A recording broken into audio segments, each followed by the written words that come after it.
Emmy's not. There's no chance in hell that Emmy is gonna show up to the stream. Okay, I'm streaming, so I shouldn't say that because she's gonna hear that. But she's good. I guarantee either playing Horizon Zero Dawn or Breath of the Wild, and she is literally gonna be like, "Why aren't you playing Zelda? You haven't unpacked your Wii U. What is the hell is the matter with you?" But I don't care. There's a big black bar above my head. Is there still? Yeah. I can get that. Hang on. I can fix that. I can fix that. Sorry, I'm being picky. Is it gone? Represent my brain. I can't tell. I'll tell you in a minute. No, it's not. I can see it. It's still there. How about now? Being Yes, I got it. I don't know. I can't tell you. I have no idea. What are you talking about? Beam is that slow. Well, yeah. I think There it goes. It's gone now. Like I said. Oh, I should probably do something on Twitter. Here we go.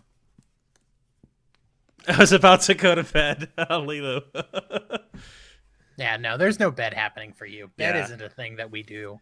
We don't do bed around here. That's not a thing that happens. I am not wearing glasses today. Everyone will see. I was inclined to ditch the glasses for today. Inclined to ditch glasses. Well, if I did that, then we wouldn't be doing this. Well, I mean, I am wearing. Well, I mean, I can read on my screen. Yeah, I'm wearing contacts, so I shouldn't. It's not like I don't have a visual aid. It's just not the glasses. This is weird. Who are you? No. It is weird. I mean, we're just sitting around. Just. I have no idea who all is gonna decide to show up for this shindig. I don't either. I'm kind of curious to see how this is gonna go. But you know what? I don't really. I'm not really that worried about it because the last time we did one of these, we had a freaking blast all on our own. Yeah, I don't really care. I don't care. Don't be here. I don't know.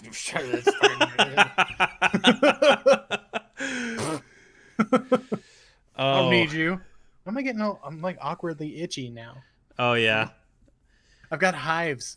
I need to turn the stream off. Turn the stream off. I'm dying. I feel like I already had, and I should have saved it. I had my my drink tonight already.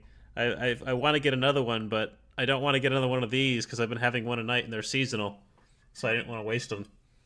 Do they not still have them? I haven't been back to the store to check. Get swifty. It's Mike's Chilled Cherry Hard Lemonade, which is different to their black cherry that we normally carry. So you're having one mic a night? Yes. So I have so Go ahead, say it. I have so many questions. I think the first one is just one? Yes. Yes, okay. just one. All right. And two, do you feel anything after drinking the one? I'm having a twitch. It's tasty. It's tasty. That's really all that can be said. Okay. Which, I mean, is really what I look for when I'm drinking any sort of alcohol. If it's not tasty, I'm not going to have it again. I mean, I guess that's fair. I look so different without glasses. Yeah. Does. It's true. Look at me. Hold on. This is what's going to weird you out. See, I don't take my glasses off too often. But, my eyes. I only take my glasses off when there is a chance of sweat because I cannot stand sweating on my glasses. It literally will make me so irrationally angry so fast. I just always wear contacts whenever there's a possibility of sweat. When I get stuff on my glasses, I get so mad and I have to take them off and clean them. Yes, it literally grinds me to a halt whenever that happens. It's just a thing. I'm like, no, let's not do. The exception is dust and dirt because that happens so quickly that I've learned to live with a layer of grime on the glasses. It drives Emmy crazy like you would not believe. It's only once I notice it. Like if the sun catches it the right way, and then all of a sudden I'm like, man, everything's really hazy in here. And then I look over my glasses, I'm like, oh, okay, apparently those are my viewing devices. we should probably do something about that. Yeah. All right, are we ready to? I think make so. this Let's happen? go. Let's fire this bad boy up. I'm not gonna hear any of the sound, which is gonna make me. Oh, it would help if I actually. Bad. You know that thing where. Okay. Game capture? Oh, okay. Well. I'll listen to it. I'll listen to it on Beam for a brief moment. Steve Jackson, Starship Traveler. Ignore the guy who forgot to size the game into the. Wow, guy. We'll move you up a little bit because you're behind the thing. There we go. That's sure better. am. Thank you. Thank you for shoving me into the background. It's fine. I don't need to be here. Oh, I'm so sorry. Silent, omnipotent narrator. It's fine.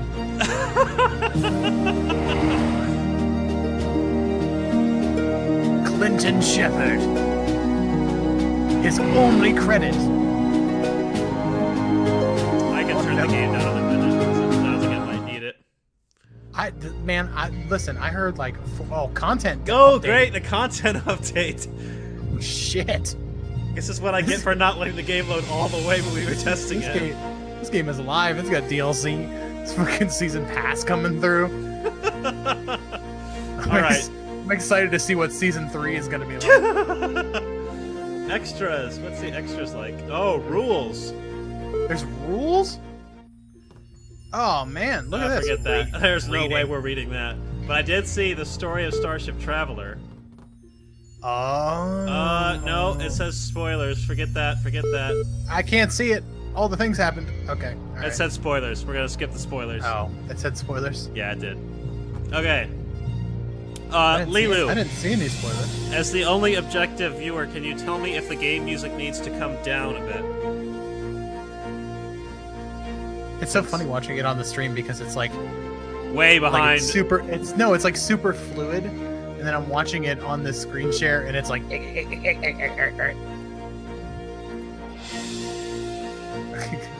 Sweet volume mixer situation you got going on there. Tell me if that's good. That's half. That's half volume.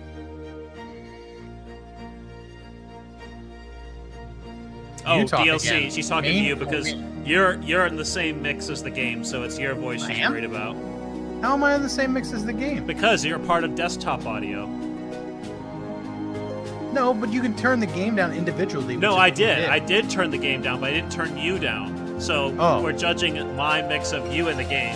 My mic is something I can adjust. Am I good? I mean, you sound clearer.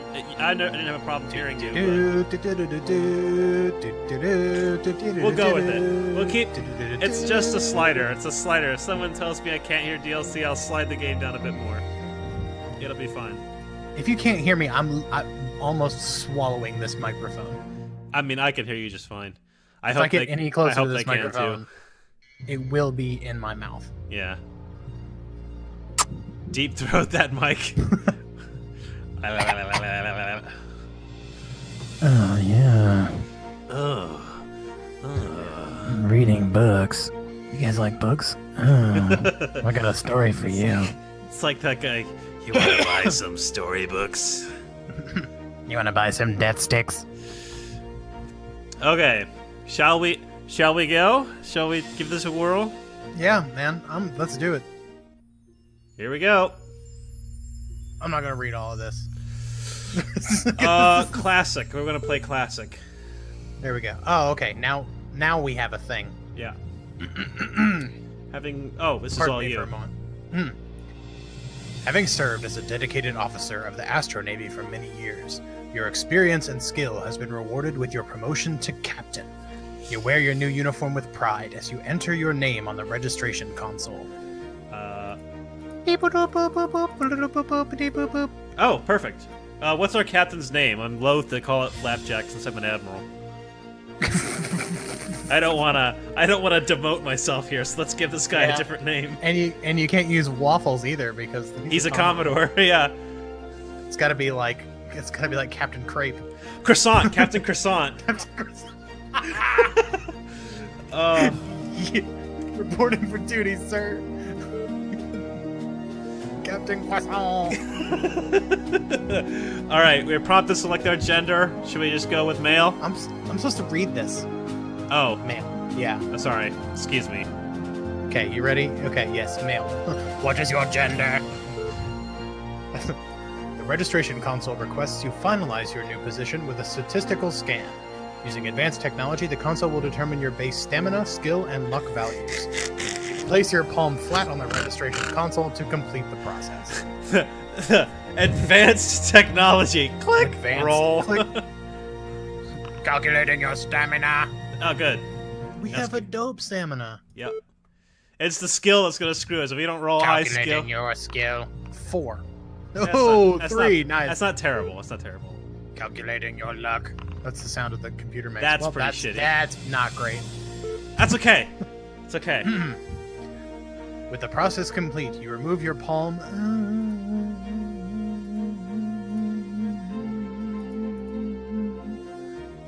That's the sound it makes while it's holding.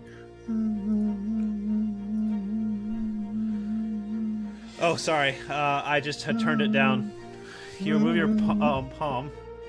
From the console, you adjust your uniform with pride and holster your standard issue phaser. Head to the Admiral's quarters for briefing. I actually, at one point, had a Star Trek phaser somewhere. I think I lost it when I was growing up. You need some sort of replacement gun. Don't tell me you don't have something right now. If you can't point a phaser, we're basically out. I mean, I have... It's not appropriate for streaming. I have actual guns. Yeah, but no. that's Maybe not don't wave an appropriate. actual gun. No, not at all. I don't have a toy. You don't have a Nerf anything laying It's all, around? they're or all nothing? at work. They're all at work. Sorry. What a shame. All right, They're literally all at work. Finger Guns McGee, that's you. Pew, pew, pew, pew, pew. Pew, pew, pew. All right, Yeah. head to the Admiral's quarters. Click the button. Okay. You arrive at the Admiral's quarters to receive your mission briefing. Admiral Jackson, your superior, enters and you salute. Salute. You salute. Oh. Do the salute. He explains your mission, your main goal being to seek out new planets and explore uncharted sectors of the galaxy. Yeah, it's because seek out new life and new civilization was already taken. Yeah, exactly. as, as the Astro Navy's newest captain, you are to be assigned a starship. Admiral Jackson directs you to choose from the following. You can take the Starship Traveler, or you can choose your own starship. What? You can choose your own ship? I don't know. What's the... there's zero context. Is there a benefit to taking... It's the fact that you get to take your own ship. Yeah, How but cool the is Starship that? Traveler might be the most badass one. What if we're taking... Yes, but we'll never experience true freedom without naming our own vessel. Fine. Yes! The ship looks dope. See, all it does is it just calculates weapon strength and shield. See? Okay, so we're asking us to christen it then. Yeah. You decide to take your own ship, which you christen the starship. Oh, what are we gonna call it? Ooh.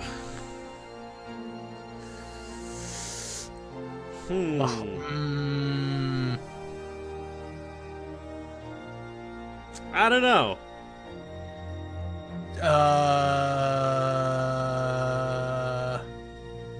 Fruity Pebbles. I'm thinking Is of that the breakfast USS Fruity Pebbles or just the Fruity Pebbles? cocoa butter. USS Cocoa Butter? What? That's not a No. food. No, I'm about to say, what have you been eating? Boo boo kitty Boo fuck. boo Uh-oh, let kitty me see it. fuck.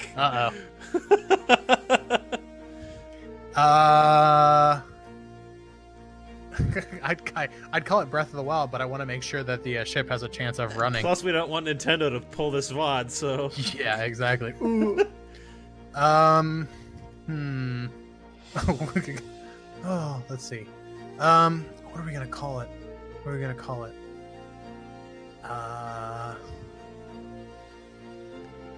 We could call it well-balanced breakfast. I don't even know if that'll fit. It's probably too many characters. It runs let's on see. Wii, so hush. You're not wrong. Oh, damn it! 3 Aw. letters. Damn you.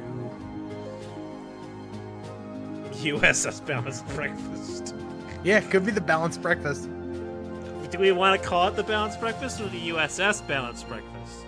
Can we get all of that in? Do it. Oh, wait a minute. Damn it! The last 2 letters. Ah. Norv, thank you for the host. Thank you, Norf. You are a Oh yeah, I legend. should probably host too, shouldn't I? I don't How care. about that? I don't It's really just care. it's just them watching us, so you know. I mean, you know. I don't stream for anybody else on Beam. They can just. Let's be honest. I don't stream for anyone but you guys. It's just no point. That's the most fun. At this point, that's kind of where I'm at in my life too. I'm like, no, that's fine. It's no big deal. It's the most fun to stream for the TDS people. Exactly. I'm torn. We could call it. We call it the HMS Bounty. That would be dope. And Except, just you know. as a callback. Yeah, man. Obviously. HSM. Yep. Oh, HSN. Home Shopping Network S&M Bounty. S&M Bounty. I'm down with that. All right, HMS Bounty. Nice. To complete the inspection, you perform a diagnostics check on your new ship. Shit. Calculating weapon strength. No! God, no. We just ate shit. This thing sucks. We're screwed. Calculating shields. Well, that's- Hey, listen. We don't have weapon strength. At least we got shields. We could take a beating, but we sure can't dish one out. Come on, let me click it again. Damn it. Oh god, luck of the draw.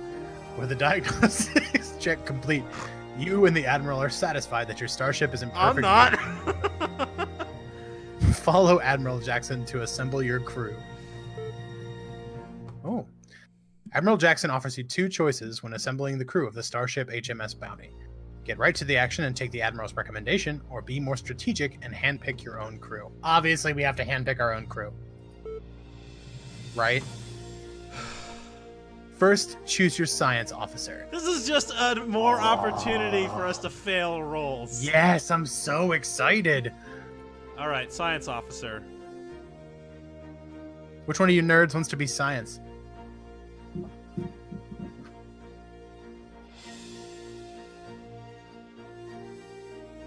Don't everybody speak up at once. There's a delay. It's fine. So Liam's too Just- stupid for science. Stupid for science. I'll be another one. We could appoint you the Swedish chef. If we get to pick the chef, I'm gonna die. I'm gonna literally die on stream. That's gonna be it for me. I don't care what I. All right, Emmy gets to be. Okay. Yeah, make Emmy science. Their gender. Okay. Female. Skilled in advanced technology, chemistry, and many forms of language, they are an invaluable member of your team. When exploring new terrain, they can offer crucial advice and prove to be a useful sounding board to your own ideas. Welcoming them to your crew, you ask them to place their palm on the scanner. Calculating stamina. Not bad. Not bad. Calculating science skill. 1-1. Double ones. Damn it! Oh! Okay, well, All right. Continue to assemble your crew. medical Next, officer. you choose your medical officer. I feel like this should be Norv. I feel like this probably should be Norv too. I don't know if Norv's here or not. Gender? Your medical officer is your medical officer is an alien. Your medical officer. Oh wait, hold on. Well versed in biology, physiology. Okay, sorry, I had to fix my computer. It was gonna restart in an hour. End of the stream. Bye. Yeah, all right, bye. I'll be back in like 20 minutes. Your medical officer is well versed in biology, physiology, and medical treatment. Their knowledge is diverse enough that it can be applied to interstellar life, vital for exploring uncharted territory. Due to their medical knowledge, your medical officer can restore 2 stamina to each crew member whenever they return from a planet. Welcoming them to the crew, you ask them to place their palm on the scanner. Calculating stamina. Holy shit! Wow, that's a lot of stamina. 1. Oh.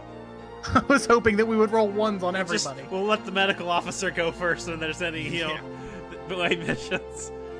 Yeah. Engineering. Next, you choose your engineering officer. Who shall be engineering? What do they do? I'm reading. Take your pick. Aye, laddie. It's a fine Is that ship. a mattress factory cup? Yes. It is the mattress factory cup. Thank you. Why does Mattress Factory have a cup? It's the old mattress factory from Omaha, Nebraska. It's a bar and grill. It's a restaurant. You can get It's plastered, really and then good. you'll have a place to sleep. It was so good. The food was so good, and it didn't taste like it had any mattresses on it at all. I don't know that there's going to be a I don't know how many more officers we have to go through. Yeah, me neither. I assume engineering and tactical. I assume are like Yeah. the last, right? So engineering, who do whatever you want. I think I want to get Lilu in before we run out Okay. of officers. So That's fair. We have an all-female crew. so Uh, far. Yeah. Well versed in all things mechanical, your engineering officer is an asset to the crew. They can make repairs, create machines, and are knowledgeable in the workings of your starship. If something goes wrong with the ship, you can rely on the engineering's officers know how to repair it. Welcoming them to the crew, you ask them to place their palm on the scanner. Calculating stamina. Not bad. Nice. Calculating engineering skill. Also not bad. Yeah, not terrible. Continue to assemble your crew. Security officer. Next, you choose your security officer. Who's left? I don't know. I'm the computer, so You're the computer. I don't really know. I don't really know if it's appropriate. Nice. Okay. It's an all-female crew Shush. with It's a fine. male captain and then me, the computer. I'm the computer. Eager for battle and ready to resolve any of your problems with their fists, your security officer is skilled in combat. Your security officer and guards are their first choice for battle, as all other crew receive a -3 skill penalty during combat. Welcoming them to the crew, you ask them to place their palm on the scanner. Who needs Calculating dicks in it? stamina. You're right. Dicks are overrated. Dicks out for the starship. Dicks out for the starship. Also not bad. Yeah, it's basically like most of our people have been pretty much baseline. First security guard. Next, The you're red introduced to shirts. We're getting the red shirts. Nice. Introduced to your 2 security guards, handpicked by security officer Ms. Nerdy Me.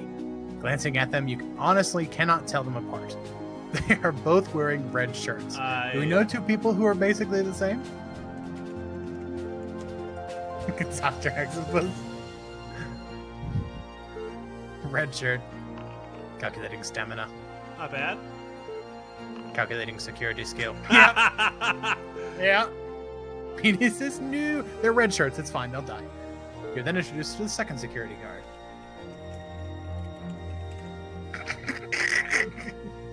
Their gender? Is spectral being not an option? Wow, you have terrible stamina. And a goose egg on the security. They are both gonna die. They are true red shirts. They're both terrible. Hey, that's it. Oh God, Admiral Admiral Jackson hands you a tiny bundle of fur. It is a small white cat. The Admiral explains that one of the most important parts of this mission is to research the effects of interstellar travel on pets and their ability to withstand artificial gravity over long periods of time. The cat's name is... Oh gosh. What do we have left? I don't know. Skelly.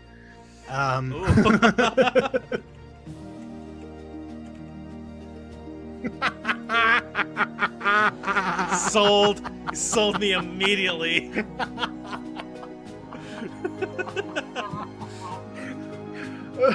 to the starship. Oh, Christ I got a alive. little communicator noise. Oh, you got a dope achievement too. See that? Yeah. I feel like I need to change my voice. I feel like it needs to be British. You're not doing dialogue yet, so. You're right. With your brave crew of the Starship HMS Bounty, you give Admiral Jackson a salute. Give it. The salute. Give it. Nope. The Admiral takes one final look at the ship's cat and says, "Take good care of Ter Skelly. Godspeed, Captain Croissant." Suddenly, bursting in and out of breath, a young man arrives. He apologizes profusely to the Admiral for his delay. Admiral Jackson informs you that this ensign is the son of an important senator and will be accompanying you on the mission. The ensign's name is... Oh gosh. Oh, boy. We're running out of names. Shut up, Wesley. Street Ryu. Oh!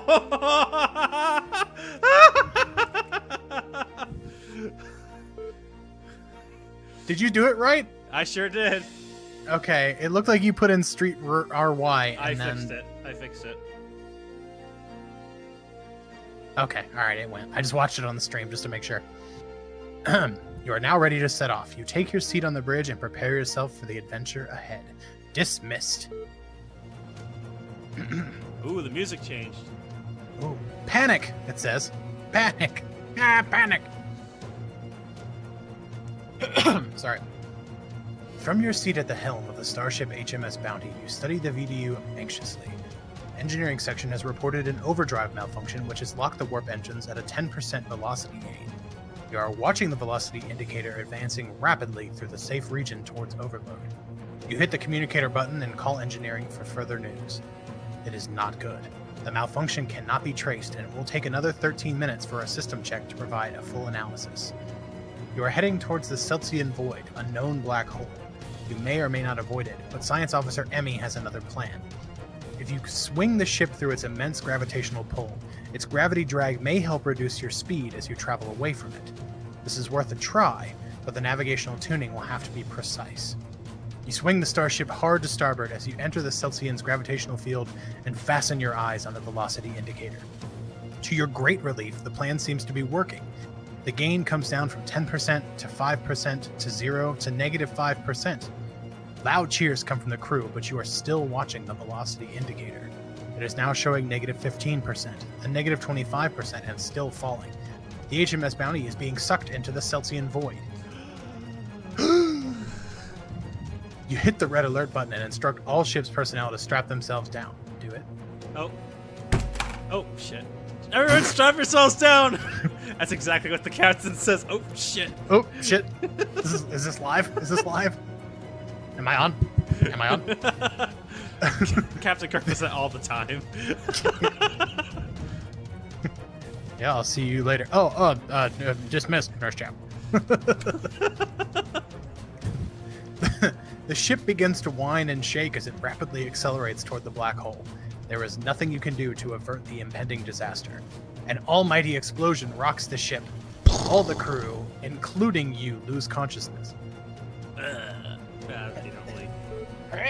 Okay. You and the other members of the crew are regaining consciousness. Again, you hit the communicator and call for systems damage reports. Do it. Everyone's damage report. Everyone's damage report. I need everyone's. Everybody, no, report everybody. your damage. Tell me all your broken shit. I Why did no one pity. send out alerts that more streams were happening? I tweeted. And there was a thing in Discord. I checked to make sure that it. I tweeted. I tweeted. Again, you hit the communicator and call for systems damage report, which you did. All systems appear to be intact until engineering reports that the warp drive engines are dead. I mean, duh. They always. The warp drive's always offline. Yeah, of course. You are floating in space, but your drive reactor should be operational in 20 to 30 minutes. Your navigation officer is bewildered. He cannot identify your whereabouts, and the computer reports you are in uncharted space. Science Officer Emmy... Well, I lost my place. Has run an event analysis. Science Officer Emmy did something.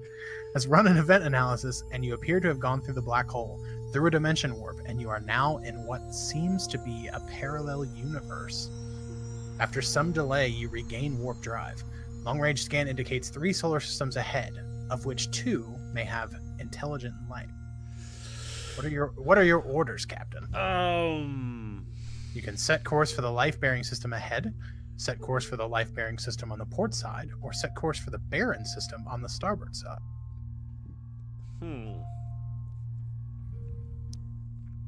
Well, it's okay, we'll be at this for a while. Let's be honest. Okay, so here's my thinking as a captain. This is my internal monologue. Hi, Captain.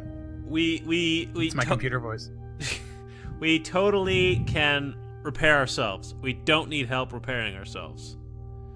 Is it more important to meet with new life forms before we're fully repaired, or do we maybe want to go to the barren system first and check that out because it's gonna be 20 to 30 minutes? That, I don't know how long it's gonna take to get to these barren systems, but well, I can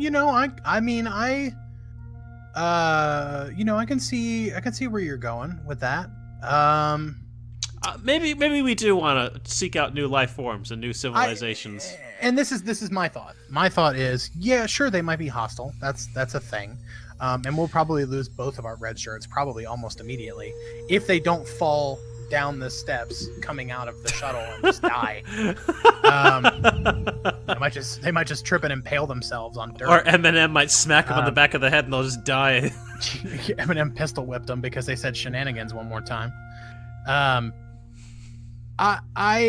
of the opinion personally that we should go see star-faring creatures, potentially life-bearing systems. Okay, I'm with you. I'm on board with that. So take your pick. I say full speed ahead. Full speed ahead? All right. You increase speed toward a dull blue planet and start to orbit it. Short-range scanners indicate that it is a life-bearing planet. The most heavily populated area appears to be a city in the center of a large island. What are your orders, Captain? I mean, that's not enough information. I've played Star Trek games before. The Prime Directive's the thing. Are they a star-faring civilization or not? That's a good question. Well, you really don't have an option to run a scan. It's beam down to the city or leave orbit. So, I mean, take your risk here, Prime Directive.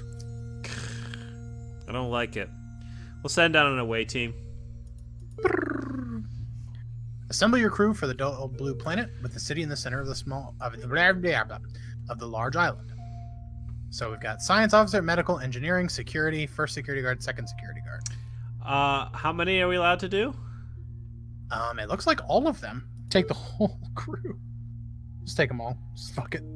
Okay, medical. They're all coming. Engineering, security. 3. So it looks like 3. Actually, did you pick 3? I did. You can't unpick them. I sure can't. I was going to change engineering for science. When you made your selection, continue to the planet. Beam down. Shoo. You materialize on the planet's surface and look around. You are in a wide street of some kind, which is completely deserted. Buildings of sorts line the street, and behind you a large building stands at the end of the road. The buildings are strange structures. There are a multitude of shapes and sizes, and all look incomplete. So you can continue down the road looking for signs of life. You can approach the large building behind you, or try one of the smaller buildings. Let's go for the large building. Oh. Steps lead up to the large building. An inscription on the door indicates that it is a building of some importance. You knock, but there is no reply, although you can hear excited chatter coming from within. You try the door. It opens, and you step into a large entrance hallway. Several pairs of aliens of a variety of shapes and sizes cross the corridor in front of you, traveling purposefully from room to room and arguing excitedly with each other. A mysterious creature dressed in shabby blue robes notices you and shuffles over. Its face cannot be seen, but its eyes shine bright blue at you. It speaks, and your translator interprets. "Ah, you look interesting. Where do you think the new medicine house should go?" You explain that you are new to these parts and that you would like to meet some person of authority. Do that. You have to do that. thank you very much for asking for my input, but we are outsiders, and we have come seeking a general authority figure. The alien laughs. No one has authority here, my friend. We are all equal. Come, let me show you around. Do you let him take you to the main meeting hall or on a general tour? I'd say probably the general tour. I think that's probably it. Your guide, who is called Fioral, shows you from room to room explaining the planet. Our gods of freedom and equality, says the little creature. This is an extremely pleasant planet to live on, and it welcomes settlers of all types. Everyone is entirely equal, whether they have lived here all their lives or have just arrived. Everyone may also do anything they like here. We have no need for laws. He shows you around the records office, planning area, and rooms of state. On the way back to the debating chamber, you pass the guard room. You ask why, if there are no laws, they have the need for guards. Allow me to show you the dungeons. They are amazing. Yeah. Check out this torture chamber. Everyone's... Come enjoy the torture. So, if there are no laws on your planet, why is it that you have a need for guards? Fioral stops and explains, guards do not guard things. We do not need to protect things.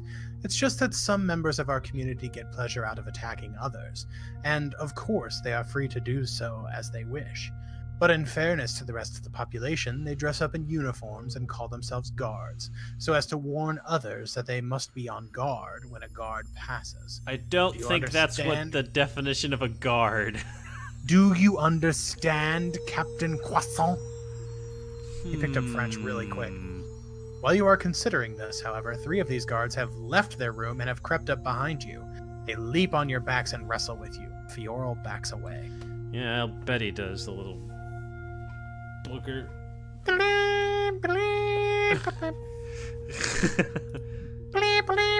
Oh, great!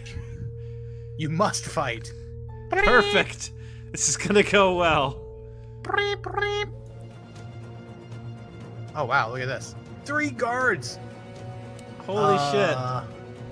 You should... Okay, Miss Dirty Me, security, she murder. definitely should attack the first guard. I should attack the second guard. I agree. And Norv should attack the third one. I agree. Fight. Fight! Miss Nerdy Me and first guard square off against each other. They tie. No, I don't think they do. Just Nerdy Me's got a higher base skill. Yeah, she won. Croissant. Oh. I got him. Oh, you won. Yeah. Norv and third guard square off against each other. Ouch. Norv did not... Oh, wait, no, they tied. They tied. Lilu surprises first guard with a sudden attack. Surprise. Ugh. First guard has been fun. Yeah, he got funked up. Yeah, he sure did. Let's do that again. Okay, they square off against each other. Yep, again. Hits him again. She smoked him. Yep, I got him. Go Norv. Another tie. They tied again. And oh, Lilu whiffs. Lilu goes shoo, right on pass. This is so amazing. Can't not watch this. Yeah, another hit. That first guard's getting his ass beat. Sure is. Oh, I took a hit. You took a hit. Oh, Norv got the third one. Yeah. First guard's gonna eat shit. Nope. Oh, he did not. Miss. He did not. Still missed. All right. Somebody please Take him down, kill Mr. Nerdy Me. Can you kill first guard? Oh, Mr. Nerdy Me got hit. She got hit. Miss. Miss. No. Tie. Miss. Wow. These guys are resilient. We suck. It's all those ones. Eminem, fuck him up. There we go. Yes. First guard got. There we go. Third guard. Oh, Norv took a hit. Took a hit. Lil targeted the first guard. Okay. Change your guards up. I think this is good Yeah, because they all have the same. So I think you need to train more. I agree. There there we go. Third guard. Ouch! Okay. I took Sorry, another you got hit. hit. That was you. Lilu Oh. nailed that guy, and Lilu whiffed. Now we're all targeting the third Yeah, we're guard. all fucking up guard 3. Now I'm comfy in bed and watching. This is great. Won't be able to chat because Ab is mad. No worries. Already got hit. Eminem, please, dude. Miss. How with a 10 is it a miss? I'm confused. I'm trying to figure out what the math is doing here. Because I feel like Eminem should have won. Okay. No, yeah. That's gonna last be, yep. That'll do it. That'll do the trick. Nor's gonna. Oh my god, you're gonna obliterate his face. Threat eliminated. eliminated. Excellent. Third guard's making for the long game. We managed to defeat all the guards. Yay! Fiorel steps back out of the shadows and approaches you. He seems not to be in the least bit surprised by the scuffle. You ask why the guards attacked. Why did those guards attack? Oh, for no reason, Croissant, he says. They are free to do anything they like. Now, request to enter the debating chamber, ask to enter the maps and travel room, or leave the building and return to the ship. I think we It's want. pretty dramatic. Leave the building and fuck off completely. It's like I'm done. Fuck this place. These guys suck. I'm out. I think we need maps. Let's go get. Let's cut straight to the maps. We don't want to be here. We don't want to interfere with their society. We just want some maps. Maps. Wait. They don't love you like I love you. Sorry. I needed a moment. The travel and maps room is in a state of chaos. Books and charts lie all over the floor and the various tables in the room. A small, withered alien with a large head, blue skin, and long fingers is asleep and one wakes as you enter. You ask first for maps of the planet, but can learn little from them. While you wonder whether any of the star charts There we go again. star charts will be of any use, the little man finds a large map and allows you to study it. Apparently, you are in a solar system around the sun Magnus. Apart from this one, there is only one other life-bearing planet in the system called Trax, orbiting Magnus a little further out. Trax was recently devastated by war, and many of its inhabitants left to settle on this planet. The other two nearest planets, although light years away, are Culamatter, orbiting a purple sun, and Makaman, orbiting a double star. No black holes are to be found on the chart. You thank the creature for his help and leave the building, bidding goodbye to Fiorel as you leave. You head outside to return to the HMS Bounty. Beam up.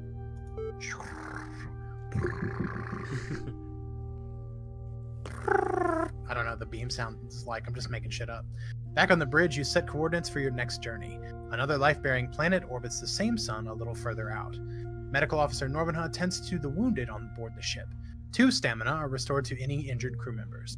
You may orbit the life-bearing planet, which was ravaged by war, or set course for the purple sun some light years away. Free to take all your stuff. I'm pretty sure the war zone is not where we want to be with our piddly weapon score. I feel like a war zone's probably also a bad idea. So I'm shooting for purple sun? Yeah. Okay. Approaching the purple star, your scanners indicate that the second planet has an atmosphere ideal for life. You drop into orbit around this planet and scan the surface. There are strong indications of intelligent activity. Indeed, it is likely that the planet's civilization is further advanced than your own. What are your orders, Captain? Beam down or leave? I mean, we're going down, right? Yeah. I'm just hoping that they're also civilized as well as further advanced. Oh god, I hope not. Assemble your crew for the second planet with strong indications of intelligent activity. I mean, science sounds like a good idea. Science. We definitely need Eminem because she was fucking fighting like yo. That's it. Oh, science and apparently security. We can only take 2 people. All right, great. That's fine, but that's the standard. You realize that's Star Trek's standard away team, right? It's true. Science, security, and a commander of situations. Yeah, the first officer usually, because the captain's never supposed to beam down, but apparently not in this game. Well, they got the same guard situation as last time. It's the same guard. Same thing. 3. They just moved. They just got a train to the next planet over. Beam down. Oh God. What the hell is that? Sorry. You try an all-frequency broadcast several times, but receive no messages in reply. You and your crew enter the transmatter unit and beam down to the surface. You materialize in a deserted street. Tall buildings on one side tower over you, while on the other side of the street the buildings are small. Perhaps these are private dwellings. The architecture is alien, but no life of any kind can be seen. In the distance ahead of you down the road, you hear a whirring sound. Soon you can see a strange vehicle, which seems to be heading toward you. It is a hover car of some kind and is moving slowly. As you decide what to do, your translator picks up a sound. Over here, quick! You look around and see a human-sized, somewhat insect-shaped creature beckoning you into one of the small buildings. Follow the creature or ignore the creature. I mean, wait for the vehicle to approach. Yeah, we don't want to get run over, don't want to get shot, don't want to get into trouble. Basically, obviously. And there's only one of him, so if it comes down to it, we got this. Come into my den full of 84,000 people. You run off the road and follow him into the building. Just in time, he exclaims. You don't want the PCs to find you in the street, do you? You have no idea what he is talking about. You explain you are not from this planet. I am not from this planet. He is on his guard. You reassure him that you mean no harm. You just want information. You just want information which may help you get home. I just want information to help me get home. And he calms down. You are on the planet Cooler Matter, he informs you. The PCs you have just escaped from are the population controllers. On this planet, no one dies, but as the population increases, it is necessary to exterminate some of us to make room for others. The PCs have the authority to exterminate anyone they like, within certain quota limits, without a reason. They would certainly have killed you had they caught you outside after curfew hour. Suddenly, the door crashes open and 3 creatures in armored uniforms step in. I thought I saw them enter this building, Their leader declares. Outside, he orders. Your host protests that you are aliens and did not know about the curfew laws, but the PC leader points a finger and an electric blue ray burns through his chest. We just made a friend and now he's dead. What the hell? And I wasted a voice. You decide it would be prudent to obey the PC's orders.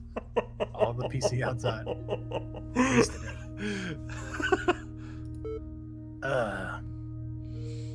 You explain that you are from another planet. Explain it! Yes, we're from another planet. And therefore know nothing of their curfew laws. I know nothing of your curfew laws. It is illegal to be outside after curfew, says their leader. The penalty is extermination. Enter this vehicle. What now, Captain? Obey the aliens and enter the vehicle? Draw your phasers and fire? Or pretend to comply, then take them by surprise? Supplies! I don't know. It's not very sporting to attempt to pretend to comply and then take him by surprise. I don't feel like Jean-Luc Picard would have done that. Or Riker. He would have just gone balls deep into the whole thing. But I'd also like to say they're going to kill you. No, we've got phasers. That's fine. And we've got Eminem. Okay, I mean, are you gonna just shoot them or are you gonna trick them? Listen. I feel like you're playing a little Picard, and I want you to play a little more Kirk. But this is your captaincy, Captain Croissant. You have to make your own decisions here, okay? What'd you do? Draw my phasers and fire. Oh, fuck. Roll 1 die. You better hope it's a 6. It ain't. You rolled 1. Great. The blast hits the leader and has no effect whatsoever. Perhaps their armor is blast resistant, or perhaps they are just invulnerable to phaser fire. Turning towards whoever fired the shot, the leader points his fingers and an electric blue ray shoots from the tip right through his aggressor, killing them instantly. Which crew member was it? Oh no! It's got to be the security officer, because it's the security officer would have fired. your pick. Oh, Miss Nerdy Me has been killed in active duty. They will be missed. Moment of silence. Okay. All right, moment over. After this incident, you feel you have no choice but to enter the vehicle. As you enter the vehicle... Hello, Norv. Hi, Norv. It's a good thing you were on this away mission. You would not have liked the way it turned out. No, it did not turn out well. As you enter the vehicle... God, Jesus, you've already killed somebody. Congratulations. Look, it's like Tasha Yar, okay? Yeah, but now you have to promote either Hex or CDG. Take your pick. Oh, shit. Yeah, you done fucked up. As you enter the vehicle, it rocks from side to side. Your captors climb in and start the hover engine, swinging the car around the way it came. You travel for half an hour or so and finally stop outside a large round building. Other similar cars have stopped there as well, and numerous aliens are being led into the building. You are taken inside and put into a room which is evidently a cell of some kind, along with 4 aliens. They seem resigned to the fact that they are about to be exterminated as part of a population control program. You cannot understand why they are so unemotional about their impending death. One of the uniformed creatures calls for your party. You will have to act quickly. Will you try to fight your way out, try to contact the ship, or try to arrange to see someone in authority? Thinking diplomacy might be the better option here. I mean, you did already shoot at a guy. Yeah, but that failed. Yeah, and now you have one less guy for shooting. Diplomacy. Right. You make your request, but the alien merely shoves you forwards. This is not possible, it replies. You are to be taken to the extermination chamber. Attempt to overpower the alien or follow it and see what happens next. Okay. Maybe extermination doesn't work on your people. Okay, yes, what I'm thinking is that they seem unemotional about it. Maybe the word extermination is being improperly translated. That is a possibility. Although they seemed pretty adamant about the fact that people can be killed without reason because their people don't die. Maybe extermination is relocation. Maybe it's relocation. Yeah. Give it a shot. Yeah. Boy. Following the guard, you turn down another corridor which leads to a large open room. Various armored guards seem to be directing civilians through a large open doorway at one end of a room from which a dull red glow is coming. You are directed to the end of the room. Ask your science officer for advice. Emmy, please. Turning to Science Officer Emmy, you ask if they have any observations about the aliens that will help. Roll 2 dice. You must roll equal or lower. Yes. There we go. You definitely pass. Science Officer Emmy has been observing the aliens and has noticed that something is strange and not quite natural about them. They believe that these creatures may not be creatures at all. That in fact you are on a planet controlled by androids, artificially manufactured robots made to resemble living creatures. Emmy suggests you try setting your communicator to a jamming frequency, which you do. To your surprise, all the aliens in the room are suddenly frozen, as if time is standing still. While they are all transfixed, you quickly... Fuck out of here. Dope. You head for the center of the complex, dodging around the corridors so as to avoid the creatures. You try your communicator several times to reach the ship, but something is jamming the signal. You pass one room in which the walls are covered with electronic equipment. Perhaps this is the transmission room, transmitting the signal which is blocking your own signal to the ship. 2 aliens sit inside, but your attempts to contact the ship on your own communicator have turned them into statues. Entering the room, you play with the controls until eventually a signal comes back through your communicator from the ship. You give the order to beam up straight away. It will take several seconds to fix on your exact coordinates, and while you wait, you remove one of the aliens' helmets. Inside the helmet and the creature's head is a mass of electronic circuitry. You had been captured by androids. You keep the helmet for investigation on the ship, and moments later, the transmitter beam locks on you to take you. Beam up. Rip Eminem.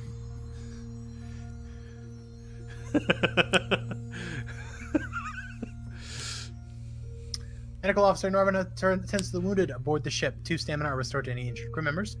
The electronics lab reports that the helmet you brought back was indeed an advanced piece of work. With a few adjustments, they will be able to prepare it so that when you wear it, you increase your skill by 1 point. This will undoubtedly be useful. Leaving orbit, you scan space ahead of you. There's a planet ahead some 3.6 light years away, which may support life. You enter warp speed and head toward it. Woohoo! Woohoo! You That's what, approach a medium. that's what Picard says every time. Woohoo! Woohoo! Engage. Woohoo!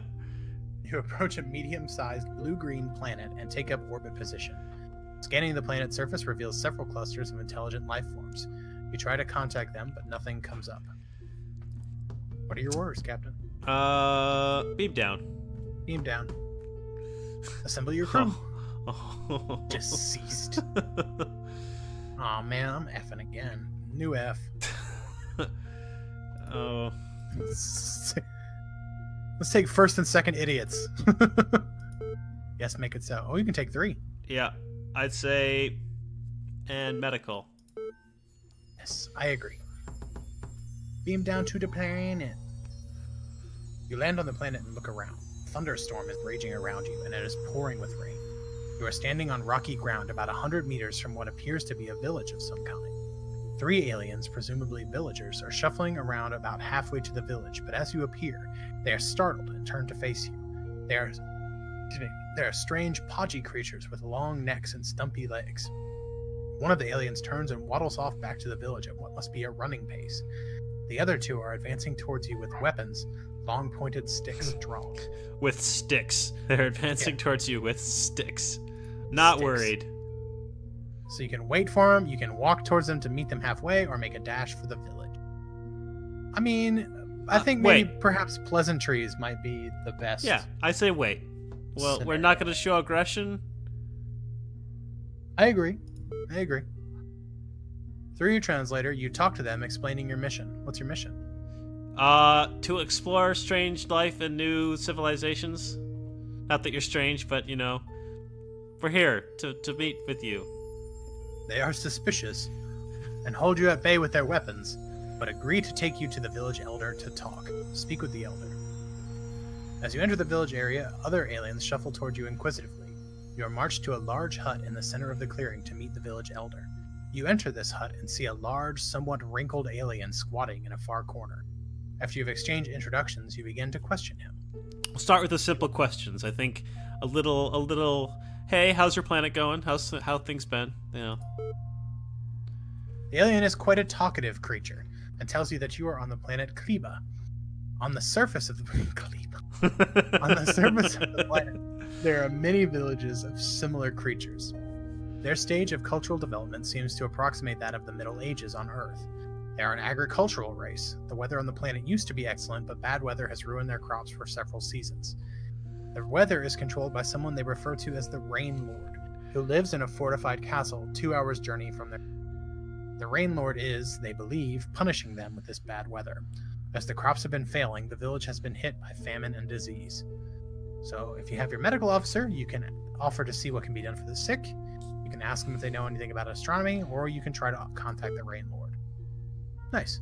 Medical Officer Norvina has been taken around some of the huts to see whether anything can be done. Must roll lower than 10.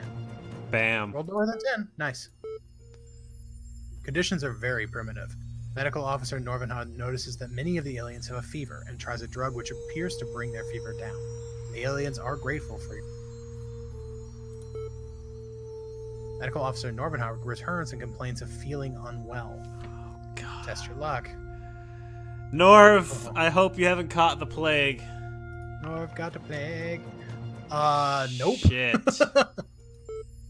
Oh well, I am unlucky. The illness develops and Medical Officer Norvenhod begins to sweat profusely with a fever. That's it. We're Exit out. the ship or continue investigations on the That's it. We're out. proper treatment in the medical section. Your Medical Officer Norvenhod recovers. You decide not to risk the health of your crew on this planet and discuss your future course with a navigation. Calculate. You leave orbit and probe with your scanners for likely destinations.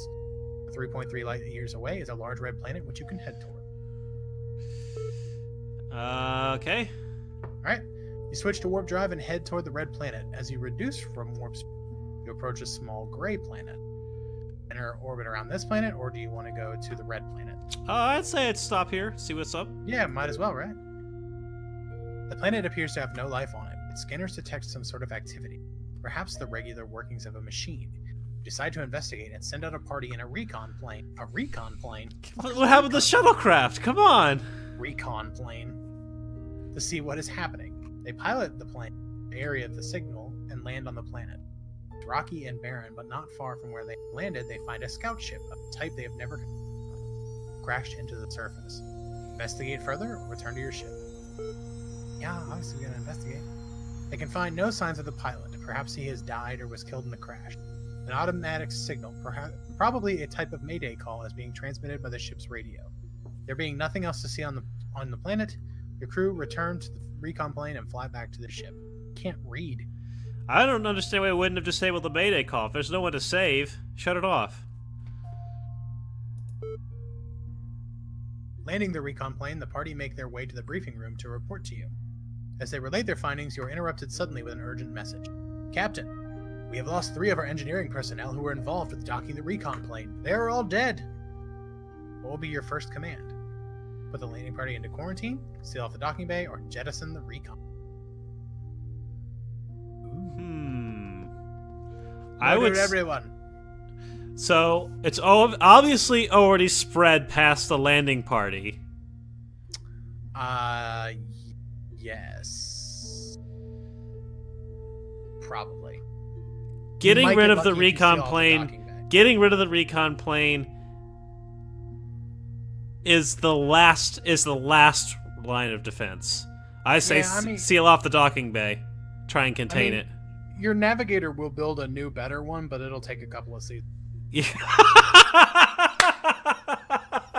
Well played. Basically. Well played. What are they gonna name it? Something like the Alpha Kite. The Alpha Kite. Yeah, it's a whole thing. Uh-oh. Notorious has left the call. There's my face. Yeah. Where'd I go? I don't know. Where did you go? Oh. There we go. We're back. I know what happened. It's fine. Okay. I say... wait a minute. I say we seal off the docking bay.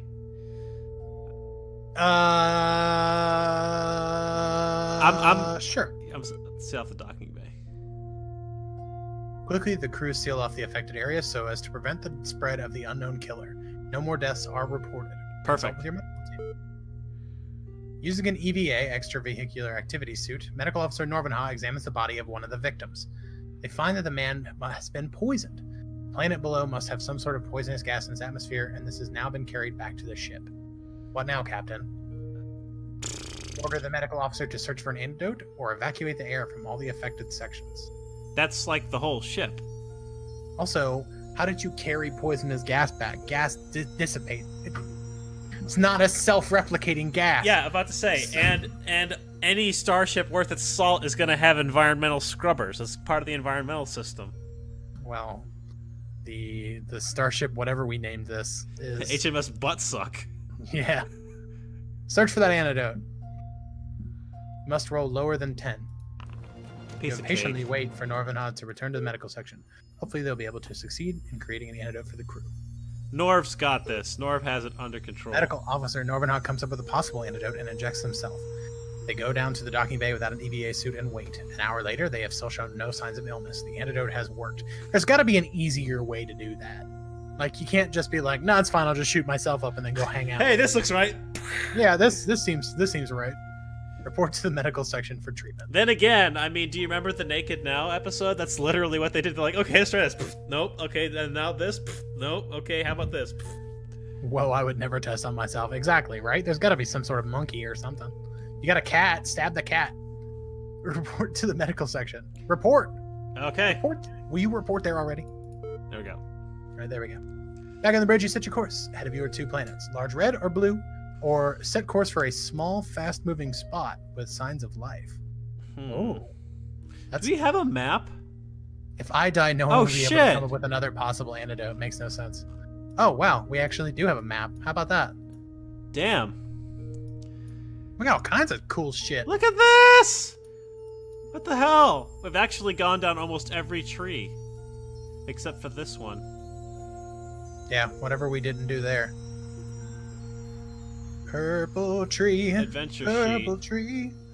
Got soggy weapons on this ship. It's nerdy me. 0 out of 20. Oh. It's nerdy me. Dead. Dead as dicks. Those dicks are dead. Ship's cat. Skelly. Ensign Street Rio. He's Instant just Street Ryu. I hope he saves the day at the end. He'll be so happy when he sees this. You have to save it. Oh, I always save my VOD. VODs. I save Good. all my VODs. Okay. So. So what are we doing? I Large think red, we would blue, go or to that small red fat planet. rainbow? I think we want to go to that red planet. All right, let's do it. You set the ship in orbit around the large red planet. Your scanners indicate an intelligent dominant species on the planet, and you try to communicate with them. After some time, you establish radio contact with a being who identifies himself as Commander Dom, head of the Space Navy on the planet Darville. Space Navy. Space Navy. His image flicks up on the screen. He is humanoid in shape, although somewhat grotesque by Earth standards. That's rude. I know, right? You estimate his height at over 2 meters, and his craggy face gives you the impression that this race is somewhat aggressive. Nevertheless, he invites you and 2 other crew members to beam down to meet him. Beam down or discuss the invitation and continue onwards. I'm not feeling it. I'm not feeling this one. You're not feeling this one? I don't think so. You can discuss it and continue onwards. Dismiss, you mean? Oh, dismiss, I mean. Yeah, I'm not feeling this one. A true diplomat meets you on your ground, not on theirs. This is 100% true. A true diplomat meets you on your ground and not theirs. It's up to you. That's up to you, man. I'm not feeling it. Okay. You leave orbit and increase speed. Will you head for a large gray planet or search for an alternative destination? Yeah, let's go to this next planet. All right, why not? Sensors indicate that you are traveling past a large spaceport some distance to starboard. Distance to starboard.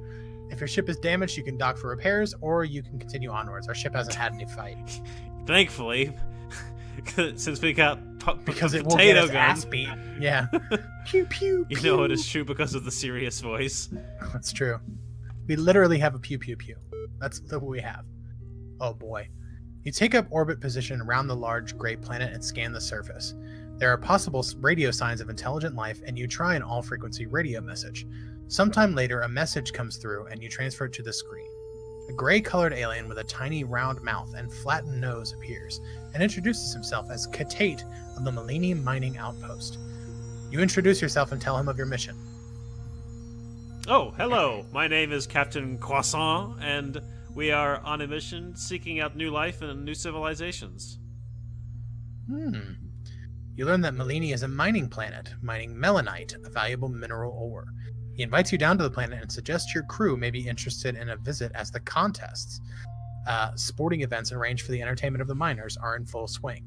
He gives you coordinates for beaming down, but interference distorts the message, and you cannot be certain whether he gave you 233 Mark 473 Mark 85 or 223 Mark 473 Mark 83. This 85, go! 85! No. 85, No. 85. This 85. has that Voyager episode with The Rock written all over it. I say you take a risk, man. No. You didn't take a risk at No. the red planet. No. Do it. Do it. Do it. 85, do it. No. This is bad. This is all bad. Right. Listen, all right, fine. Do 83 then. No! We're out of here. Come on, man. Roll the dice. Live a little. God, no. We want to get home. We don't want to get stuck in a friggin' arena. Psh, home. Listen, maybe we won't die. Maybe it's a contest of brain power. Whatever. Maybe we'll be the smartest people there.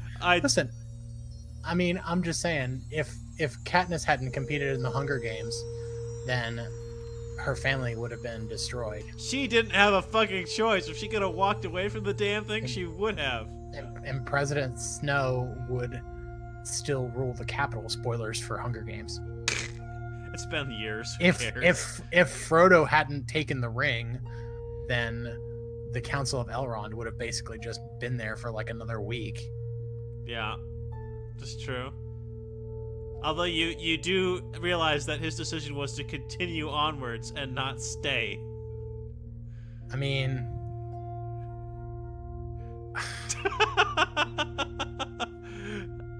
Fine. Darmok Angelad at Tanagra, Flapjack. Darmok Angelad at Tanagra.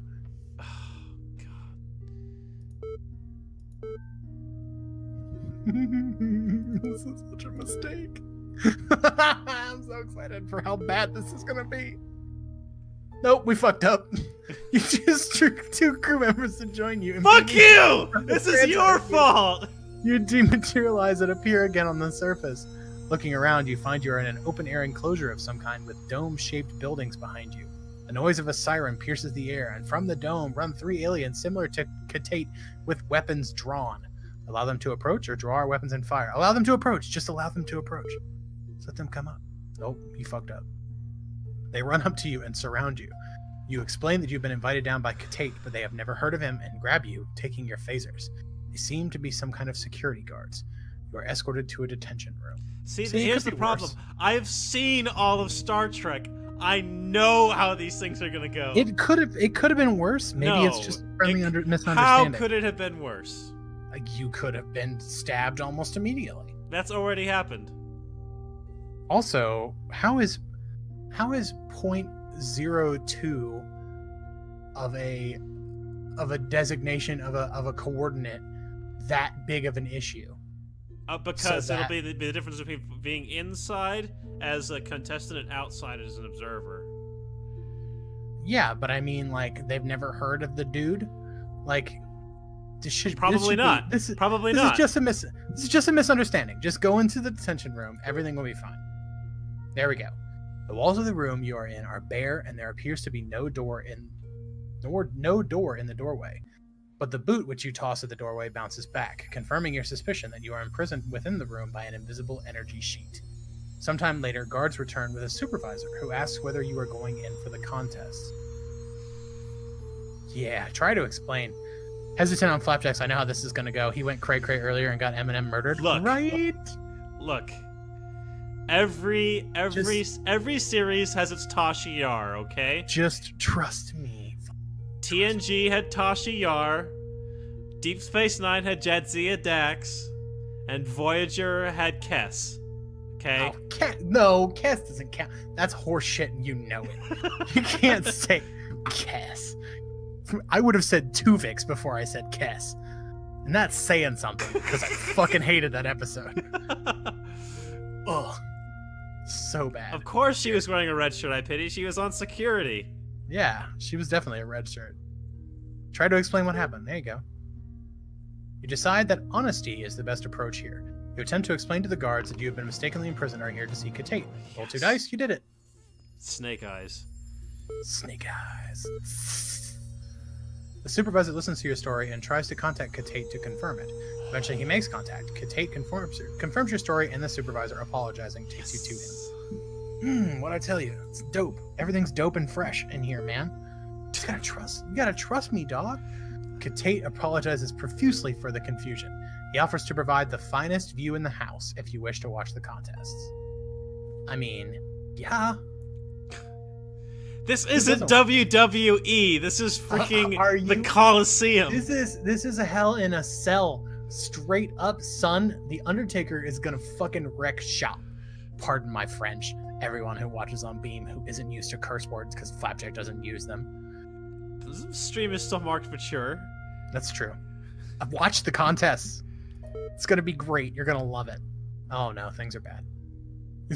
2 guards appear to escort you to your seat. You are a little suspicious as a sly smile spreads across Katate's face as you leave. This you is try your to talk fault. to the guards. This they is are silent, your and you walk fault. through a network of corridors. Be escorted by the guards. Oh. The guards escort you to another room where you are instructed to change into tight-fitting uniforms. You are given sturdy helmets to wear and a choice of strange weapons. The guards will tell you nothing of your event. Why are we doing this? I thought we were watching. Tell you nothing of your event, but lead you from the room down a tunnel. Your heart sinks as you emerge from the tunnel. You are standing in a vast arena, and the alien cheers are deafening. In the center of the arena is a large, dark manslayer robot, heavily armed. The door behind you slams shut, and the manslayer advances. Evidently, you must defeat this robot before it kills you. You can analyze for weaknesses or attack. Roll 2 dice. Must lower than 7. Oh, nope. Bollocks. Wait, let me read it. Alas, Emmy has no clue as to what could be a weak point for this formidable opponent. In desperation, you and the crew rush toward the manslayer robot with your weapons at the ready. The robot whirs to life, and the blades on its arms whine menacingly as they slice through the air. Its toughened plastometal armor glints in the light as it bears down upon you, with one sole purpose, to destroy you all. Luckily, the weapons and armor supplied to you and your crew have an added benefit. Crew members unskilled in combat will not receive a -3 skill penalty during this battle. In addition to this, if your crew manage to destroy the Manslayer robot first, any arms will cease to function and the battle will be won. You must fight. Fucking... Oh, I thought that said dicking arm. I just want you to be aware of the dicking arm that I was super scared of. Should we just go for quick combat and speed it up? Why, and die immediately? Alright, I mean, are you gonna... Okay. Alright. Okay. I mean, we did okay that time. Do we want to you can change the targets. I don't... I think, yeah. It's that. Well, change... No. Change the captain to the robot. Oh, you're Fuck saying the robot move me up. Yeah. Yeah, see? We're doing alright. We did not do all right that time. No, we were doing okay. We got one down. You're taking a beating. I sure am. Okay, we got an arm down. Fucking this robot up though. You were taking a beating. We got another arm down. Ow, everybody took a beating that time. You're getting your poo-poo pushed.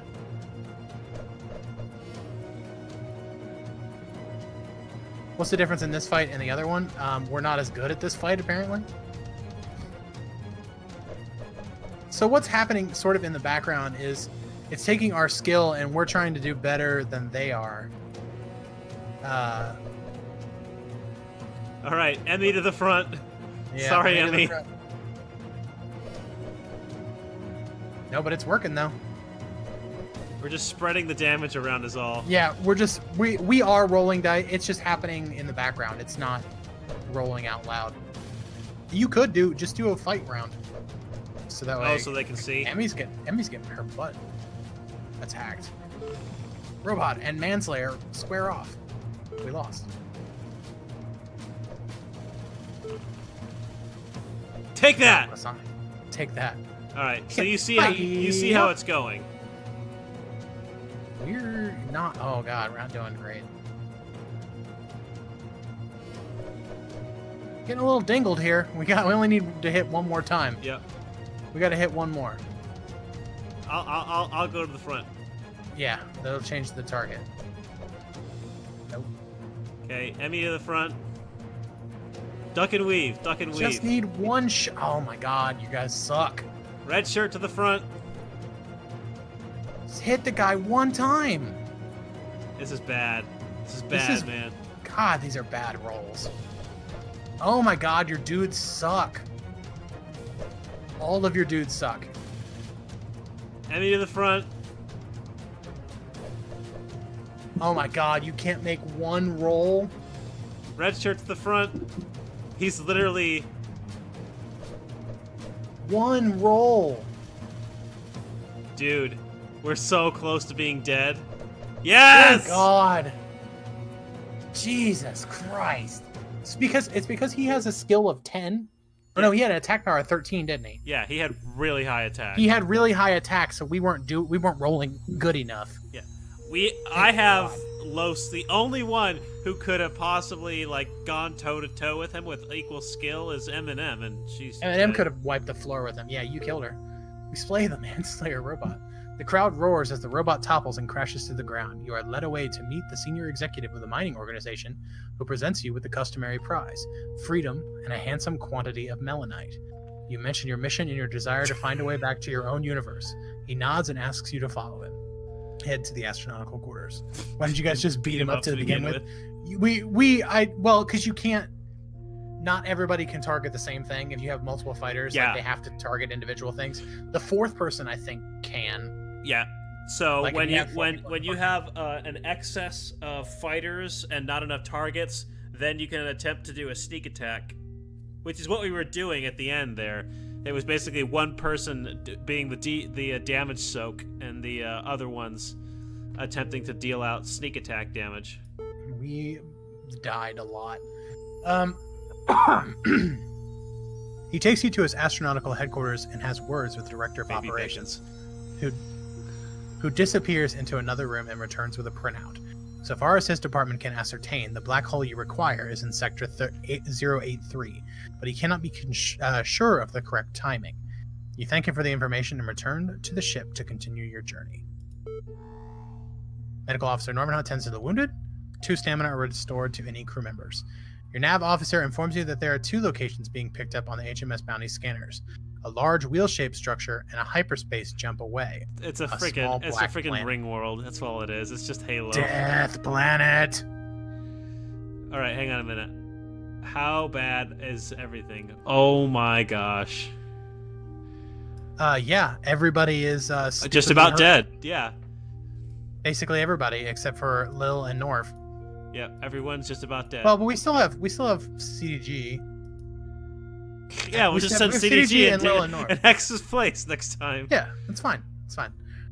And you got 2 back. 2 stamina are restored. So should we go to the ring world? Yeah. Should we go to the ring world or should we go to the small black planet? Ring world. Yeah, we're going to the ring world.